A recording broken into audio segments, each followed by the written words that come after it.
ఈ విషయం మీకు తెలుసా? గ్యాస్ టాబ్లెట్స్ ఎక్కువ వాడితే ఏం జరుగుతుందో? గ్యాస్ లేదా ఎసిడిటీ వచ్చిన ప్రతిసారి టాబ్లెట్లు వేసుకుంటున్నారా? ప్రతిరోజు అసిడిటీ మందులు వాడుతున్నారా?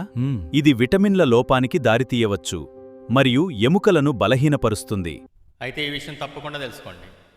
గ్యాస్ టాబ్లెట్స్ అప్పుడప్పుడు వేసుకోవడం వల్ల పెద్ద ప్రమాదం ఏం కాదు. కానీ డాక్టర్ సలహా లేకుండా ప్రతిరోజు గ్యాస్ టాబ్లెట్ వేసుకోవడం, అది ఎక్కువ కాలం వేసుకోవడం వల్ల ఎలాంటి ప్రమాదాలకు దారితీస్తుందో తెలుసా?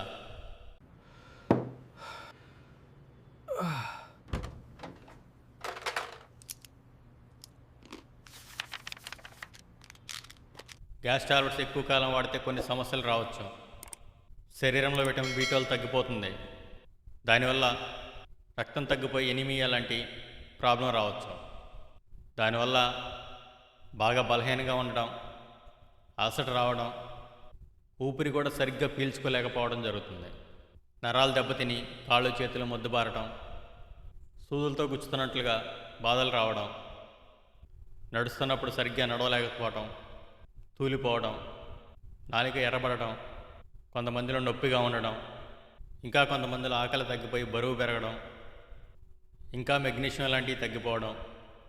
మెగ్నీషియం తగ్గిపోవడం వల్ల కండరాలు తిమ్మిరి రావడం, కాళ్ళల్లో కండరాలు పట్టేసినట్టు ఉండడం, ఇంకా కొంతమందిలో గుండె కొట్టుకునే విధానం కూడా మార్పు రావడం, మరి కొంతమందిలో నిద్ర పట్టకపోవడం, నిద్రలో తరచుగా లేచి కూర్చోవడం, ఇంకా కొంతమందిలో మైగ్రేన్ తలనొప్పి రావడం, ఈ పొటాషియం తగ్గడం వల్ల బీపీ పెరగడం, ఎముకలు బలహీనపడిపోయి దీర్ఘకాలిక నొప్పులు రావడం, ఇలాంటి సమస్యలన్నీ ఏర్పడవచ్చు.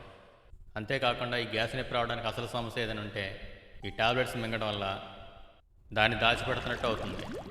దీని కారణంగా అసలు ప్రాబ్లానికి ట్రీట్మెంట్ తీసుకోవడం ఆలస్యం అయిపోతుంది. ఈ గ్యాస్ ప్రాబ్లం మళ్ళీ మళ్ళీ రిపీట్ అవుతుంటే టాబ్లెట్స్పై ఆధారపడకుండా కారణం ఏంటో తెలుసుకొని దానికి సంబంధించిన ట్రీట్మెంట్ తీసుకోవడం చాలా అవసరం. ముందుగా మీరు తీసుకోవాల్సిన జాగ్రత్తలు ఏంటంటే సమయానికి భోంచేయండి, మసాలాలు తగ్గించండి, ఆయిల్ ఫుడ్ తినడం తగ్గించండి, తగినంత నీరు తాగండి, రాత్రిపూట త్వరగా భోజనం చేయండి. గ్యాస్ లేదా అసిడిటీ మీకు 2 వారాల కంటే ఎక్కువ ఉంటే తీవ్రమైన కడుపు నొప్పి రావడం, వాంతిలో రక్తం పడడం, బాత్రూమ్కి వెళ్ళినప్పుడు కూడా రక్తం పడడం, విరోచనం నల్లగా అవడం, లేదా ఇంకా అకస్మాత్తుగా బరువు తగ్గిపోవడం, ఎక్కువగా గ్యాస్ టాబ్లెట్స్ వాడేవారిలో ఈ లక్షణాలు కనిపిస్తే వెంటనే డాక్టర్ సంప్రదించడం చాలా మంచిది. మీరు బాగా గుర్తుపెట్టుకోవాల్సిన విషయం ఏంటంటే టాబ్లెట్ అనేది తాత్కాలిక ఉపశమనం మాత్రమే. అసలు గ్యాస్ ప్రాబ్లం ఎందుకు వస్తుందో కారణాన్ని తెలుసుకొని దానికి సరైన ట్రీట్మెంట్ తీసుకుంటేనే శాశ్వతమైన పరిష్కారం దొరుకుతుంది. ఈ వీడియో మీకు నచ్చితే లైక్ చేయండి. మీ ఫ్యామిలీలో కానీ మీ ఫ్రెండ్స్లో కానీ గ్యాస్ టాబ్లెట్స్ ఎక్కువగా మింగేవారికి ఈ వీడియోని షేర్ చేయండి. మన ఛానల్ని సబ్స్క్రైబ్ చేసుకోవడం మర్చిపోకండి. మరొక వీడియోతో మళ్ళీ కలుసుకుందాం. Thank you.